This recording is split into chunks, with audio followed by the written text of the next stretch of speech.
यांना त्याचं काम दिलं आणि आपण योजना सुरू केली की शेतकऱ्यांना 2 हेक्टर करता आपण 1200 टिश्यू कल्चर बांबू रोपं आणि त्याच्या संरक्षण आणि देखभाली करता 175 रुपये प्रतिरोप इतके अनुदान 3 वर्षात देण्याची तरतूद आपण या ठिकाणी केलेली आहे। बांबूचा फायदा असा आहे, हे खरं आहे, नाही महाराष्ट्र करताय, नसेल तर करू, पण माझ्या अंदाजाने महाराष्ट्र करताय।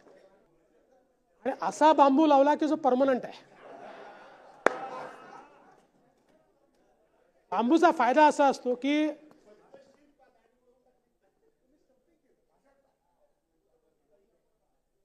बांबूचा फायदा असा आहे, जरी आपल्याला माहिती आहे की बांबूला लागवडीनंतर 3-3.5 वर्ष लागतात, पण त्यानंतर तो सातत्याने शेतकऱ्याला पैसे देत राहतो, कारण ते गवत आहे, इट इज अ ग्रास, ते उगवतच जातं।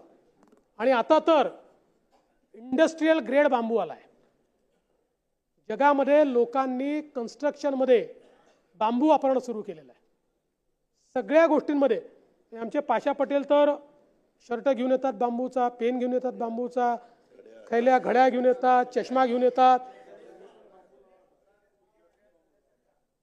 माणूस फक्त तयार करायचा बांबूचा अजून त्यांनी, तर त्याचा देखील निश्चितपणे फायदा होईल। प्रधानमंत्री कृषी सिंचन योजनेच्या अंतर्गत देखील मोठ्या प्रमाणात आपण या ठिकाणी काम केलं आहे। मी ते सांगून आपला अधिक वेळ घेत नाही। एक मागणी शेखर निकमांनीच तुकडेबंदीची केली होती, परवाच कायदा आपण मंजूर केला आहे, त्यामुळे आता त्याची काही फार त्याबद्दल बोलण्याची आवश्यकता नाही आहे।